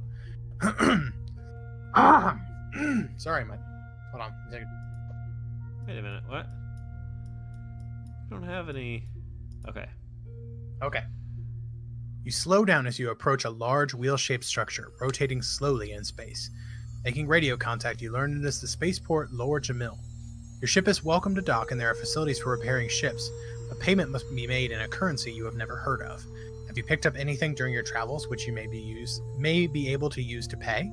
Any of the following may be offered to pay your docking fees, as all are valuable to the spaceport: yellow mineral powder, melanite, or fluorescent green metal. Pay to enter, bargain, or leave. Okay. A small drone is sent to the spaceport to accept your payment. Your crew give it the melanite, and it quickly flies back to the spaceport. After a brief wait, you are given clearance to dock. Crew 1, 2, and 3 must remain behind at the space station. You must continue on without them. Oh. Inside the spaceport, you follow the corridor until you are approached by a hovering device of some kind. This is that Enterprise episode where the drones repair your station, but then they murder your people. It announces itself. You know exactly which one I'm talking about. I don't have it enough first now. Nerd. It's a whole episode. It's a whole thing. It announces itself as a service robot and asks if it may be of assistance. What do you ask of it? Take it to someone of authority? Are there any recreation facilities here? Or how may I give my ship a service overhaul? Can we give it better phasers? Can we replace them entirely? Thanks. Oh, look. Fuck. The service robot leads you to an office where you make arrangements to have the HMS Bounty serviced. Weapon strength and shields are restored to their initial levels. Enhance my phasers, damn it! It did, to normal. Medical Officer Normanhaut tends to the wounded on board the ship. That was worth it. Restored. It was just a tiny little jaunt. We got 2 stamina back. Yeah. We lost the melanite. I mean, yes. Your crew are becoming anxious about their fate. Will they be spending the rest of their lives searching space for a dimension gate which may never appear? You are called on to make a statement to reassure them. Have you learned the time and space coordinates of the black hole which will, hopefully, take you back to your own universe? I don't think we have. Space warp may appear in Sector 083. Yeah, but you don't have the timing. Remember, he said we could tell you which sector it is, but not the time? Yes. So I have not yet found them. You call all your section head to the briefing room and explain to them the necessity of keeping up the crew's morale. You do not yet have enough information to guide the ship to your escape route and must keep searching, but you're confident that you will eventually discover the whereabouts of a suitable black hole. Your officers try their best with the crew, but morale is low. There are reports of 2 suicides. The medical section becomes overloaded with crew suffering from nervous disorders. Your navigation officer contacts you excitedly. "Captain," they exclaim. "Sensors have picked up a black hole 4.2 light years from here." You decide on an all-or-nothing course and set course towards it. Oh boy. You drop out of warp drive a safe distance from the black hole. Science Officer Emmy works out your optimum course on the ship's computer. As you advance, you can feel the immense gravitational pull of the collapsed star. You allow the HMS Bounty to be sucked in while the crew strap themselves in. The ship is ripped forward into the void. You, along with the rest of your crew, pass out. Hey, you know what this is? And wake up at the beginning of the mission. Exactly. This is the reset. You will never know whether or not this was the correct black hole. Perhaps it was your angle of entry, or maybe it was your speed, or even the information you have. Remedy error. The HMS Bounty never emerges from the void. Your mission has been unsuccessful. We dead. De-ained. Well, not necessarily. I mean, you just never come out. But just like the USS Bozeman, there's an opportunity that a ship may come along in 60 to 70 years that can pull you out. Or it could be like Andromeda that comes along in 400 years to pull you out, and everything's changed. Nobody counts Andromeda. I liked Andromeda the first couple of seasons anyway. It got bad towards the end, but the first couple of seasons were good. Yeah, they were alright. I liked them. Either way, we died. Yeah, we did. We died. It's your fault. No, that is unacceptable, sir. It was your fault that we lost so much health in that 5-man Slayer wolf. I want to do it right. Like, I want to, I know obviously now's not the time to do it. But I want to. Can we speed run? Yeah. If we skip the narration, let's speed run up until we get something new. Let's see if we can get some. Do you want to re-roll everything and try and get better stats? Do we have to? Can we just play the same ship again? We can. I don't think you can go with the same ship. You can go with the defaults. Okay. Let's do it. Okay. Classic. Captain. Let's see. Croissant Junior. Mini Croissant. Baby Croissant.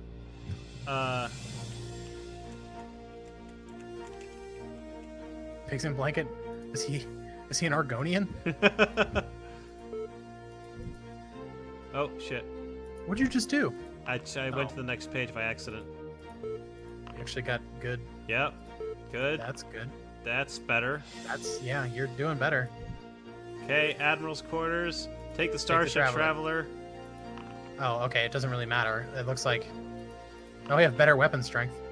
Hey, we're pretty much even. No, we're up. I'd say. Terrible. Okay, we took all your people. Take care of Galactic Cat. The ensign's name, Lamp Corner. We named our cat Galactic Cat. I love it the most. Okay. We've done this. Yes, Keep going. We've done this. Take your pick. Bearing system on the starboard side. Light bearing system on the port side. We didn't go to the. We went to the one straight ahead. We did. We didn't go to. We know that this one to the port side is War Planet. Yeah, but we never visited it, and it might have something important. It's true. Do it. Here we go. You travel ahead at subwarp speed to allow your sensors to scan for information. They pick up a small object several thousand kilometers ahead and traveling toward you. You continue cautiously. At 5 kilometers, it stops, and you do likewise. Sensors report a Class D star cruiser, and you prepare yourself with shields up. A message comes in, and you transfer it to the screen. A reptilian appears in a uniform of authority. As your translator tunes in, the alien's message becomes clear. I am Commander Mercatel of the Imperial Ganzig Confederation. You are a non-registered ship trespassing within Imperial territory. Identify yourself and state your purpose. No, just, flying around here. Just, dicking about. Identify yourself, run an info scan, or open fire. Yeah, identify as he wishes. Yeah. You explain to the commander who you are and how you came to be in this territory. Go. Do that. You have to do that. There was a black hole, and we passed out, and now we're here. Pleasure to meet you, Captain. There was a black hole, and we passed out, and now we're here. What happened to you? He is suspicious. He claims you as a prisoner and says he will escort you back to his starbase, where your story can be considered by his superiors. He instructs you to prepare your transmitter unit to receive his first officer, who will accompany you. What, is transporter a trademark or something? Transmitter your unit. You leave the bridge and await the arrival of the Ganzigite in the transmitter unit. Within minutes, a body begins to materialize. The brown, scaly body of a reptilian being takes shape in front of you. You move forward to welcome the new arrival, but the creature snarls at you and draws a weapon. Through your translator, the Ganzagite commands you to lead him straight to the computer room. Your ship is following the alien starcruiser through space. You are a little suspicious of this intruder. What will you do? Take him to the room, attempt to sidetrack him by taking him to the lower deck, or leap on him and try to overpower him. No, I don't think that overpowering this dude is a wise. That's not how you make friends. I mean, you're not making friends currently. In the computer room, the Ganzagite instructs you to leave him alone, return to the bridge, and continue following his ship. He inserts a small modem into the computer's access port to read its memory and transmit the information back aboard the starcruiser. From now on, you will be at a disadvantage in any encounters with Ganzagites, as they know your weapons and defenses. Deduct 2 points from your ship's weapon strength in any future battles with this race. Science Officer Zarg has informed you of what the alien is doing. Take no action until you reach the starbase, or make plans to capture the intruder. So we're basically at a disadvantage now. Yeah, it's too late for now. There's no point to... Yeah, pretty much. After several hours of sublight travel, you reach the Ganzagite starbase. It is a huge, donut-shaped structure, rotating slowly in space. You are instructed to hold the traveler in orbit and beam down to meet the Imperial High Commander. Your encounter with the commander is enlightening. He realizes you are indeed lost in space, and in the interest of his own security, he wishes you to find your way back to your own universe. This you will only be able to do by returning through a space warp created by a black hole. The timing and location will be critical. He cannot provide any more useful information, but he is sure that other planets may be able to help you, suggesting that you explore this galaxy for the correct time and location coordinates. For your part, you feed him with information about your own galaxy. He is disturbed by your ship's offensive weapons, but agrees to release you if you may insert a subroutine into your target tracking program, such that you will never be able to fire on Imperial Ganzig Confederation ships during the rest of your voyage. You agree, and from now on, you will not be able to fire phasers at these ships. You beam back to your ship and plan your search for the time and location coordinates. Nothing gained, nothing lost, I'd say. Except for the fact if we run into Ganzagite pirates, we're fucked. No, can't but shoot that's not the Confederation. That's pirates. Oh, well. If they steal a Ganzagite Federation ship. All right, are we going to the small star, or are we warp speeding? The small star was... I think we need to go to the small star. I don't think we've been to the small star. Large red planet or dull blue planet? Large red. You approach the large red planet at sublight speed and set an orbiting course. Scanning the surface, you find no trace of intelligent life, but signs of civilization, and a fairly advanced one at that, are apparent. As you observe the planet through your macro telescope, you see the surface is covered in a network of roadways and canals, focused every so often at what must be a population center of some sort. You try various radio frequencies, but there is no response. Do it. Okay. Engineering Officer Lovelace. Hello. You should probably take a look and see what they're good at. Oh, fair like, enough. do the thing. Okay, Captain Pigs in Blanket. Captain Pigs in Blanket. 9 out of 9. You got pretty decent security officers. The first one is definitely... First guard is actually the way we want to go, but... First guard's pretty dope. But the main security officer, I think... Pendable. Galacticat. Dependable. Galacticat. Okay. Cat. I'm a kitty cat. I say we take Drake. Definitely a security officer. And the science officer. Bam. All right, we got 2. You choose a location within what ought to be one of the planet's main population centers. You beam down, and when you rematerialize, you are in a deserted street. There is a ghostly silence about, and something is not quite right. The buildings around you and the vehicles lying derelict by the side of the road appear to be from quite an advanced civilization, but dust is thick on everything, as if there has been no activity here for many years. Cautiously, you walk down the street. As you approach a junction at the end of the street, you hear a noise and stop. The others look at you quizzically and listen, but they can hear nothing. You creep forwards toward the corner and jump back sharply as a shape appears. "Visitors," says a voice. The creature is roughly man-sized and wears a flowing white cape. "We have not had visitors for many years." You explain you are from another planet, and the alien nods its hairy head. I am from another planet. Good job. You ask whether it is possible to meet someone in a position of authority, Is it possible to meet someone in a position of authority? and the creature considers for a moment. Suddenly, you hear a small click and a shrill buzzing noise, and the alien drops to the ground, scorched by a phaser blast from one of your party. You whirl round in disbelief. Why can you not speak to your crew? Yeah, You have speak to. him. Oh, you have to choose first. Okay. Drake looks proudly at the dead alien, and you order your other companion to hold them. Snatching their weapon, you demand to know why they fired at the alien. Why did you fire at that alien? Why? They gasp. If I hadn't fired, he would have killed you, Captain Pigs in Blanket. Did you not see the weapon in his hand aimed at you? No. You certainly didn't see a weapon in the alien's hand, and neither did your other crew member. What now? Send him back to the ship? Beam the alien up to see if anything can be done for them? Or let your companion off with a caution and continue? Oh. Flipping your communicator, you instruct the ship to beam the alien back aboard so the medical officer Who can have a look at them. Who? Who? The alien disappears. You prepare to continue, but a message from the ship comes through. Apparently, the alien did not arrive. You can confirm that it definitely left the planet. There is little you can do about it now, and you leave the problem with your transmitter crew. Wow. Transporter crew. Your transporter crew sucks butt. We're on the SS Buttsucker again. Turning the corner, you continue for several meters. A noise behind you startles you, and you stop. With a sudden chill of panic, you realize what the noise is. It is the multiple hammer sound of a pre-laser weapon. Someone or something is firing a machine gun at you. You drop to the ground and scream at your companions to do likewise. Drop to the ground. Hurry up. All of you. Good screaming. You did good. Oh, no problem. Yeah. What, sir? What? Ah! And they're all riddled. As you all lie there with bullets flying over your heads, the other two look at you, puzzled. Captain, why are we lying in the road?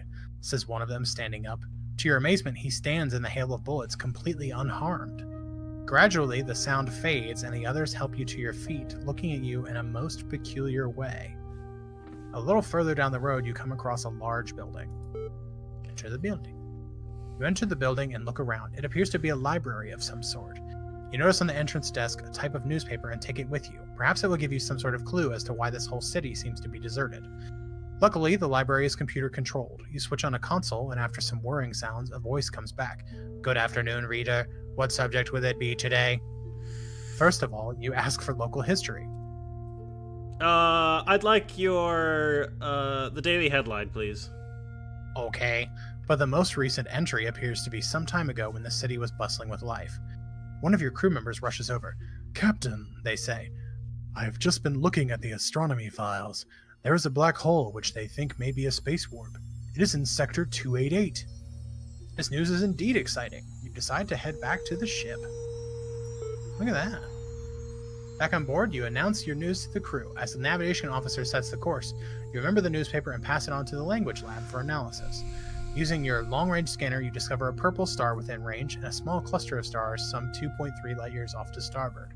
Medical officer Who tends to the wounded. Purple star or small star cluster? Okay. I think we did purple star last time, right? I think we did, yeah. do So we what the wanna- hell is Sector 288?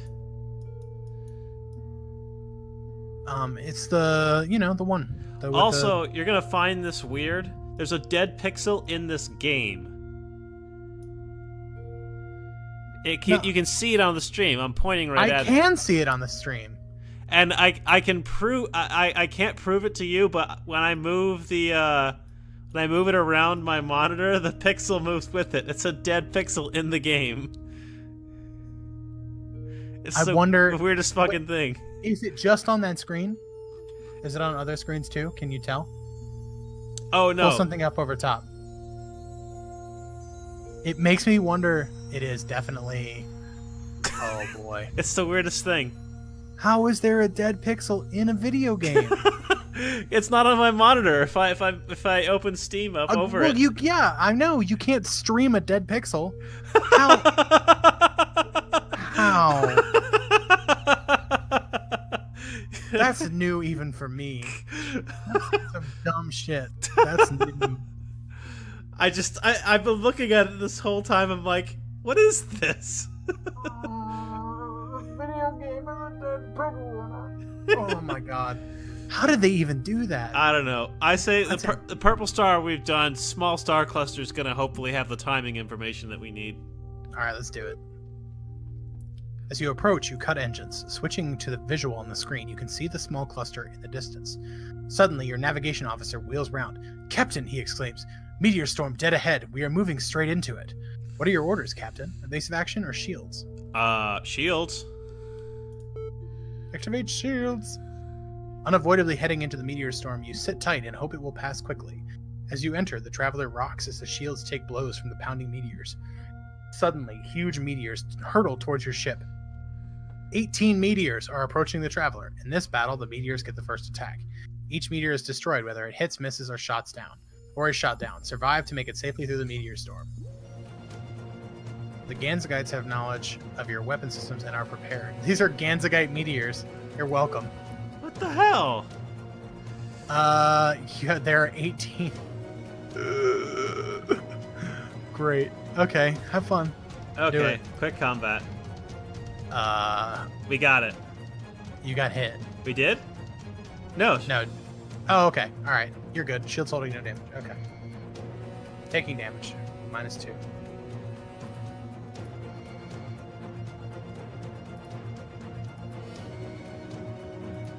I'm confused. Are we taking damage? No, the shields are holding.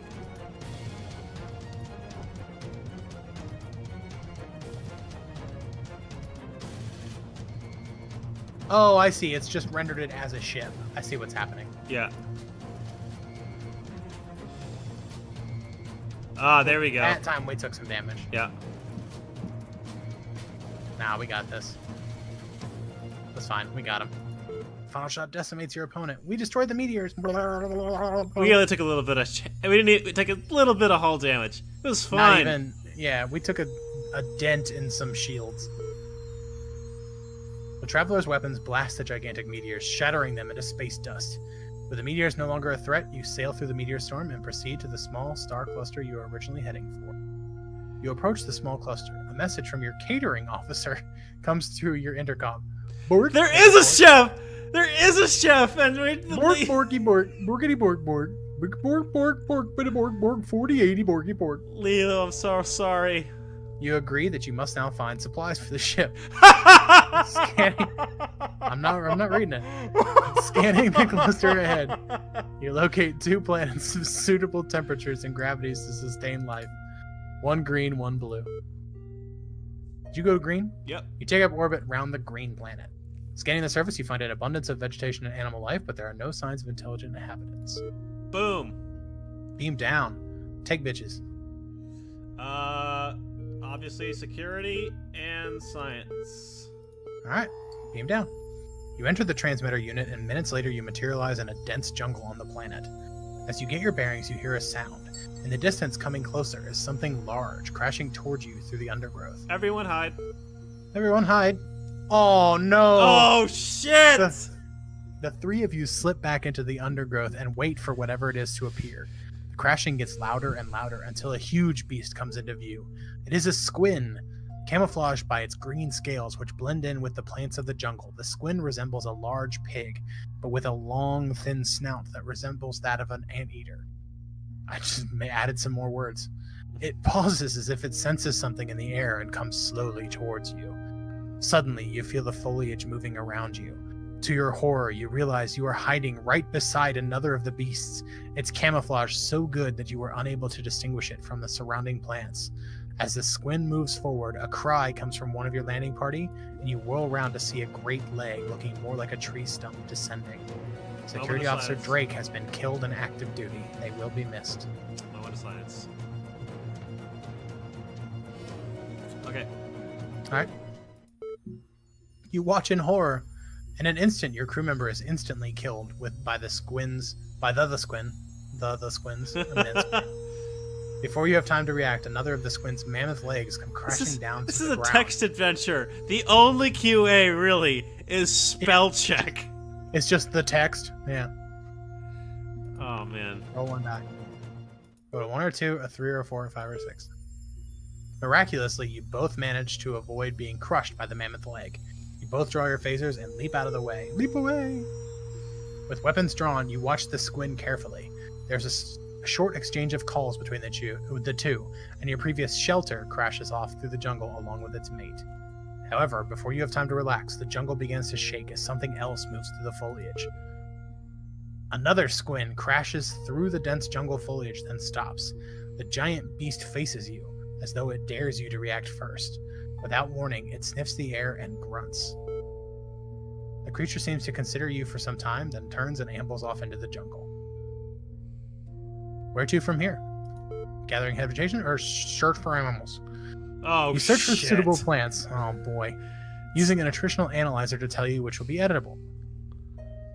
Not far from where you landed, you find a small cluster of suitable plants with succulent leaves, large fruits, and tuberous roots.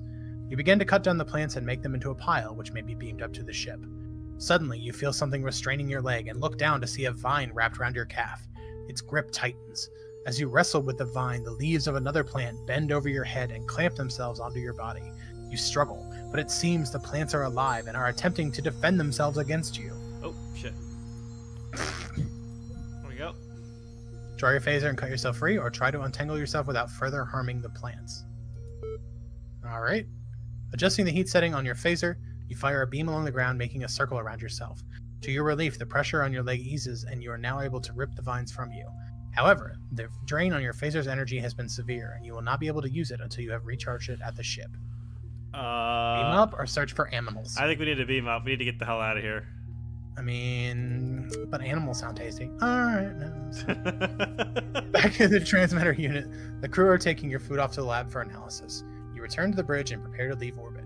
The lab reports that your supplies are digestible and highly nutritious. Medical Officer Who restores stamina. Scanners report the nearest planet some 3.7 light years away.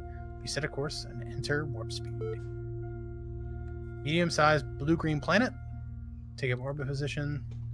Try to contact them, and nothing comes up on the radio. Okay. Bye, Drake. You're real good at killing security officers. That's what they're for. They're red shirts. I mean, I'm just saying. Oh, you had another person medical. to your team. Oh, we did these this one. guys again. Keep going. Wait for the aliens to arrive. Yeah. Speak with the elder.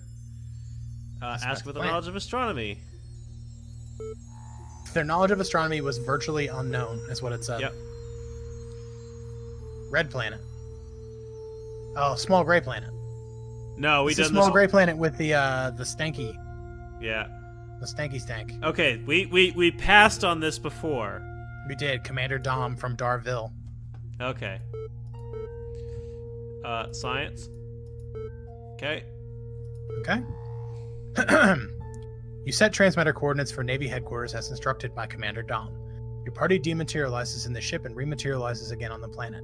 You look around your new surroundings to find you are in a military reconnaissance room of some sort. Armed guards stand by the door. In front of you stands Commander Dom. Your crew are also surveying the room, but they seem to be searching for something. You announce your introduction to the Darvillians, and everyone in the room stares at you in disbelief. Your own crew are looking at you with astonished expressions on their face. You feel a little strange, but cannot understand their reaction until you look down at yourself. Your body is that of a Darvillian. You are tall and thick-set and in full military dress. Do you have Science Officer Zarg with you? Fuck yeah, I do. Science Officer Zarg speaks to Commander Dom. As they do, you realize the full implications of what has happened. You also feel turmoil going on inside you. You question what has happened, but your voice is that of a Darvillian, and a powerful, aggressive feeling, part hatred, part panic, overcomes you. Science Officer Zarg begins to explain that there has been a malfunction during the teleportation process. You must roll lower or equal to 8. Nice! You did it! Science Officer Zarg suggests you have been beamed down to the exact coordinates where one of the Darvillian officers was standing, and that your bodies have merged. Both the commander and Zarg agree that a solution must be found to separate the two individuals once more. You literally Tuvixed. You Tuvixed immediately. Science Officer Zarg suggests you all return to the ship to run a situation analysis to the ship's computer. They try to convince the Darvillian commander to come with you. However, Zarg's lack of leadership skills is apparent, and the commander is suspicious.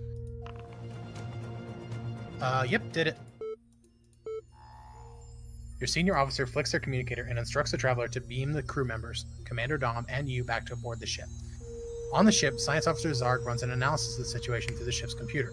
It indicates that you were beamed to the exact coordinates of one of the Darvilian guards, and so your body appeared inside his. You operated, whatever, your dude did the thing. Yeah. And now you can ask your science officer or whatever. Turning to Science Officer Zarg, you fucked up.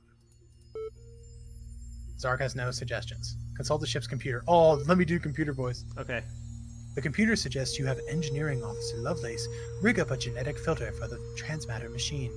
Genetic filters are used in conjunction with transmitter devices in experimental genetics. When scientists wish to combine the features of two or more animals or plants to see what the resulting hybrid would be, they often use transmitter devices. If they wish to separate the resulting hybrid back again, they do so with a genetic filter which analyzes the cellular makeup of an organism passing through the transmitter machine and separates the hybrid into its components.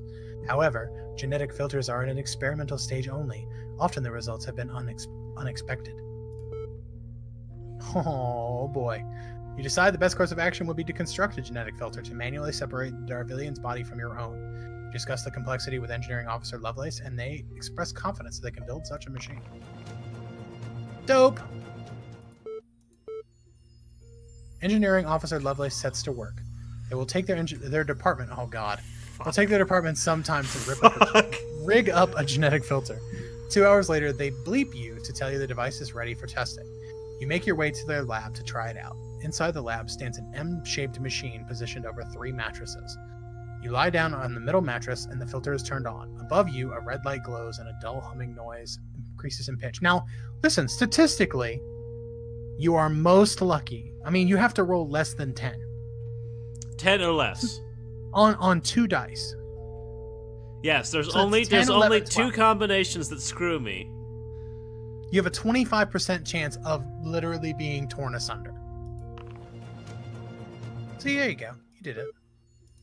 Wait, did I do that math right? Yeah. Math.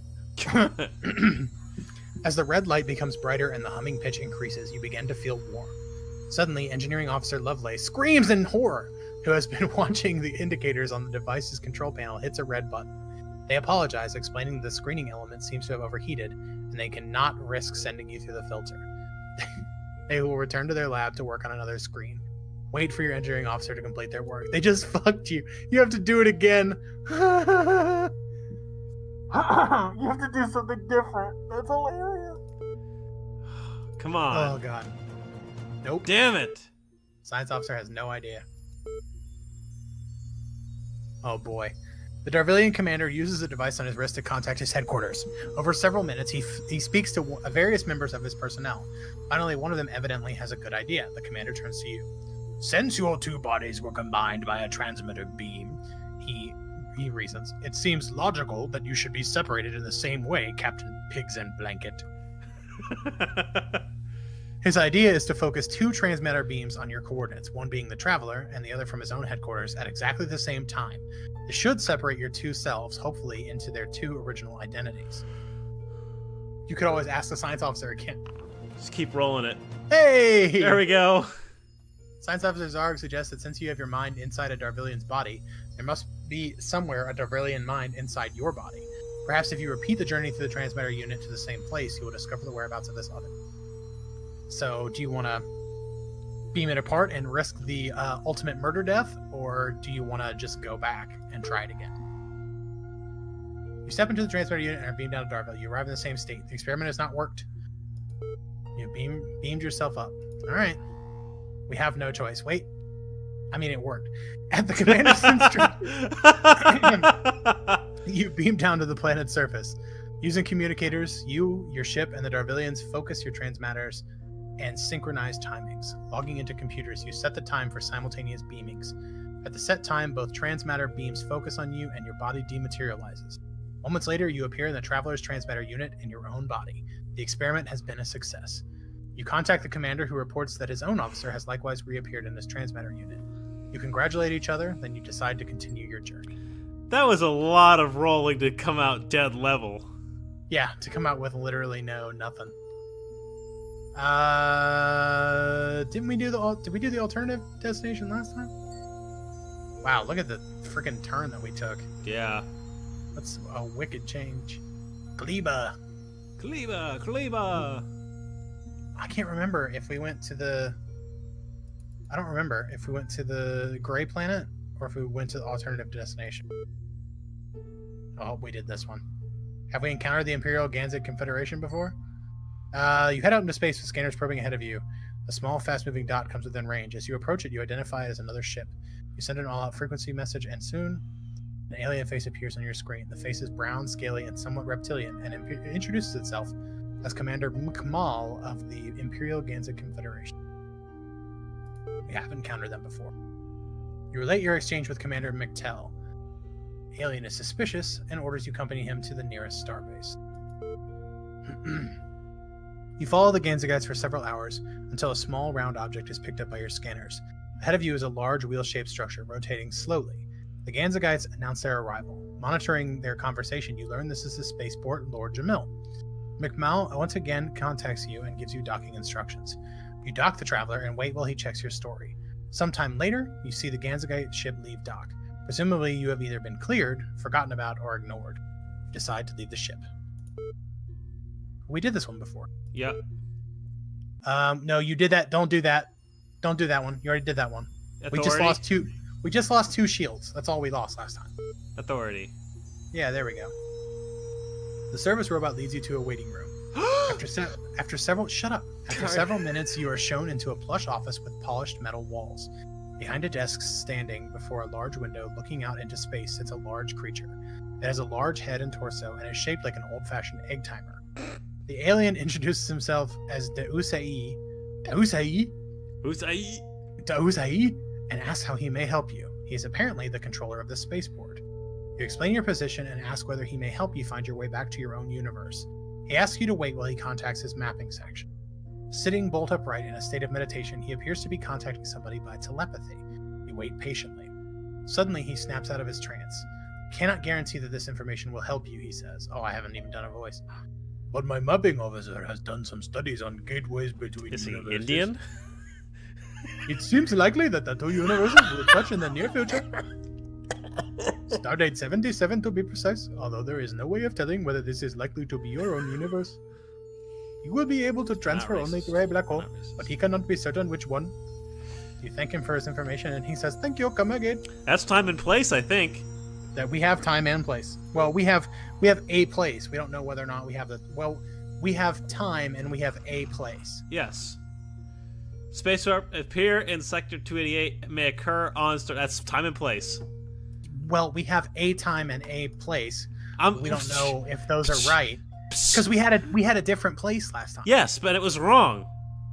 Well, not necessarily. We just didn't have the time. We died. It can't be any worse. Whatever. Just hit the button. Crew are anxious. I believe I have. Okay, here we go. Oh boy. You call all your station heads to the briefing. You prepare towards the black hole. You remember the astronomy files you discovered in the deserted library of tracks. They indicate there may be a space warp at the black hole found at Sector 288. Do you want to go to the black hole at 288, or do you want to risk the lives of your crew and pick a black hole at random? No boy. Now that you've worked out where to travel, you need to work out when to be there. You organize a list of potential times a spaceport could occur. Travel to Stardate 77. With time and coordinates locked in, you set a course for what you hope will be the way home, and are obliterated immediately. No, we're not. We're fine. Nope. Damn it! Obliterated immediately. Damn it! Man. You, along with the rest of your crew, pass out, is what it said. The G-force is unbearable. So we had time. We had a time and a... But I'm guessing there's multiple space. times. And probably multiple spaces. Yes. Shit. Well, we attempted a speed run. We did. It's 2 hours now. It's been 2 hours. And I gotta get up earlier than normal tomorrow, so... You people and your things to do. Well, Your you stuff and have to your wake up at places. 6 a.m., you know? Well, you know. I mean, I didn't choose to not do it. I didn't choose this life. I didn't choose this life. That was good. That's was fun. It's a That's good a lot game. of fun. Just as good as the first, I'd say. Well put together. That is a good game. That is a good game, and I think we should definitely do more of those. I know we said it last time, but I really want to know. I really want to know what the ensign is for. Oh, and why we have an ensign and a cat? Yeah, I want to know what the ensign and the cat are for.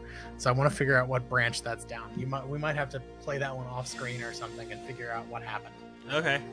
Because we can all we can read and then we can speed run it. Yeah. You know what I mean? Like we'll be like, oh, okay, it's cool. Here, guys, here's the correct story. I mean, do you remember the map? Do you remember the map for Forest of Doom? It was a big map. Huge square with like 48,000 choices. Yeah. And it was a very, very specific line through the map to get everything you needed and get out. This makes me excited. This makes me wanna.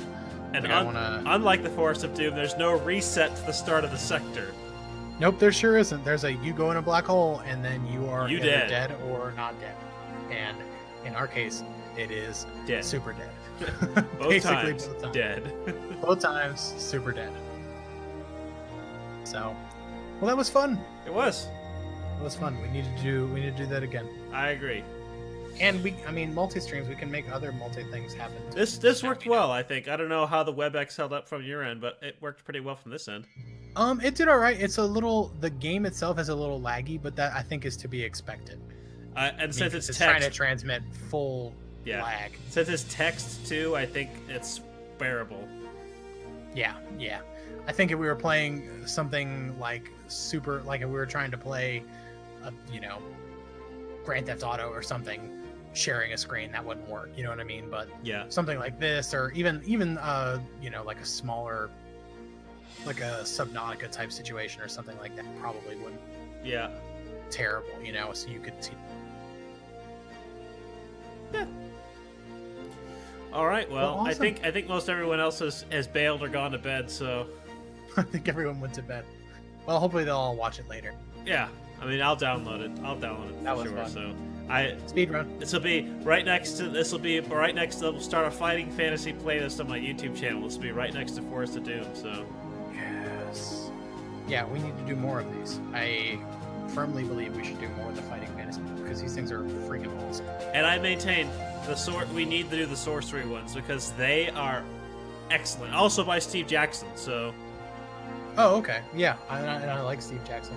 Yeah. Stuff too. So. Definitely something we should look into. Thank you everyone for stopping by. Those who are still around and might be lurking, we will do this again some more. Have a great evening, everyone.